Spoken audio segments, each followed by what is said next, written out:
Hey everyone, it's Bryan Devore with Devore Realty Group, and it's Monday, so it's time again for the Monday Market Moment. Um, have some interesting things to talk about this time. We're going in a couple different directions. So, of course, we're going to talk about the latest stats, women and home ownership.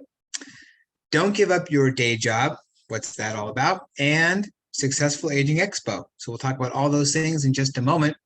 First, let's jump into what's happening in the real estate world right now. The totals, right now we have 2,767 homes for sale throughout San Diego County.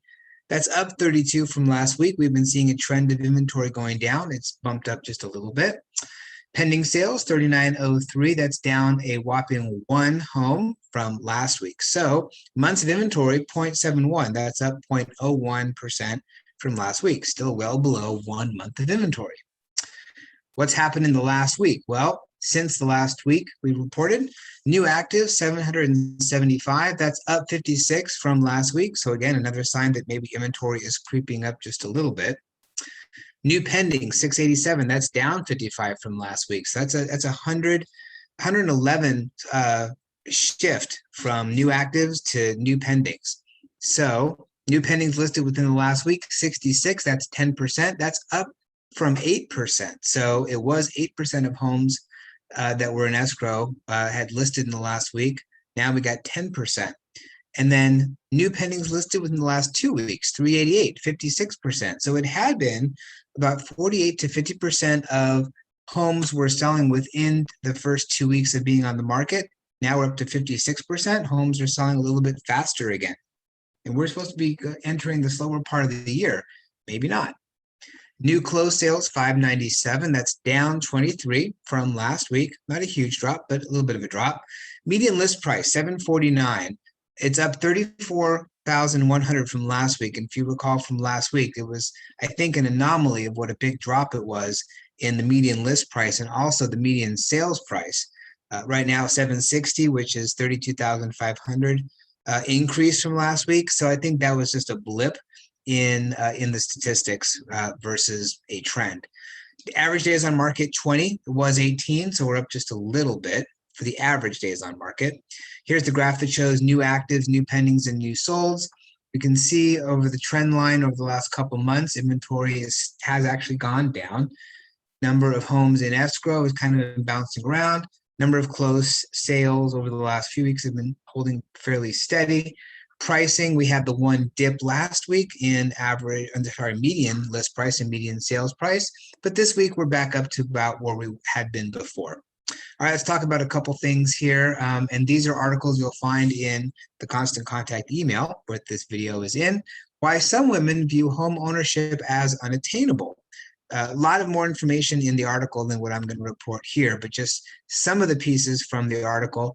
60% of single-family heads of household that are women-based, women heads of household, view purchasing a home as out of reach. That's not a good sign.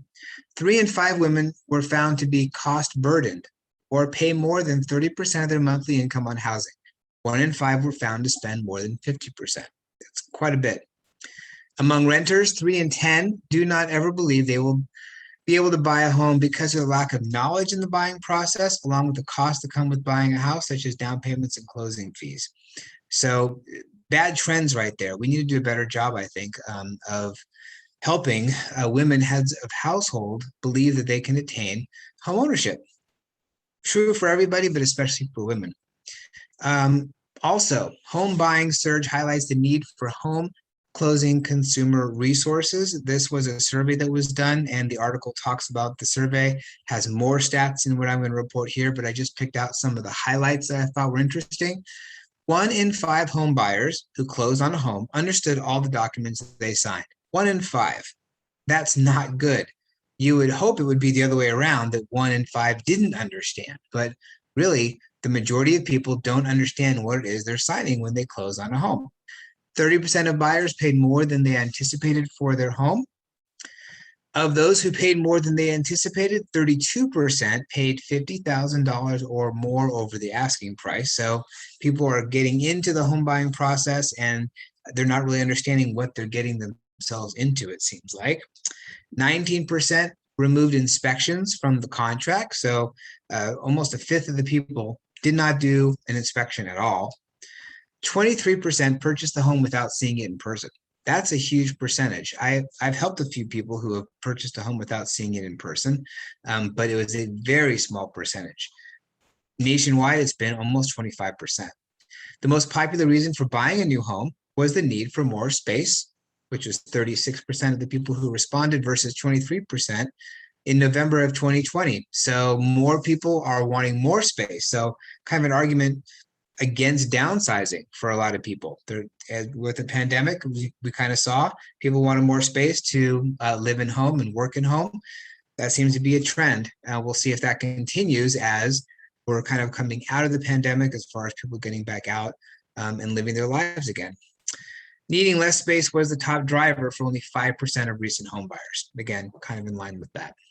Okay, last piece of information here that's in the Constant Contact email, one of the articles, what not to do before buying a house. If you're trying to qualify for a loan, these are some of the things you should not be doing. 7 mistakes to avoid. We're only going to talk about 4 of them. The rest are in the full article. Don't finance a car or any other big purchase. Don't max out a credit card debt. Don't quit your job or change careers. So when I talked about don't quit your day job, don't quit any job, because you have to qualify for the loan if you want to get it. And don't assume you need 20% down. That's important. You don't necessarily need to have 20% down to buy a home. You definitely want to talk to the mortgage professional about that. And the last thing, we have the Union Tribune is doing their annual Successful Aging Expo. It's virtual this year as it was last year. You can visit our booth. So Berkshire Hathaway Home Services California Properties, the senior division. We have a booth at the Successful Aging Expo. You can go to successfulagingsd.com to register. It's free and you can go check it out. It's as if you were at a live expo. They have on-demand seminars. I have one as well, and it's embedded in the Constant Contact email if you want to take a look at that. We have a full booth. You can check out all the different booths, all the different resources. So it is a lot of good information if you are interested for yourself or for a friend or a loved one. You should definitely check it out. And it goes on until this coming Saturday. So you have plenty of time to check out all the things that are there. That's it for this week's Monday Market Moment. Hope you enjoyed it. Hope you have a good Halloween coming up. And the next time we get together again, we will already be into November. Hope you have a great week and look forward to seeing you at the next Monday Market Moment. Have a great day.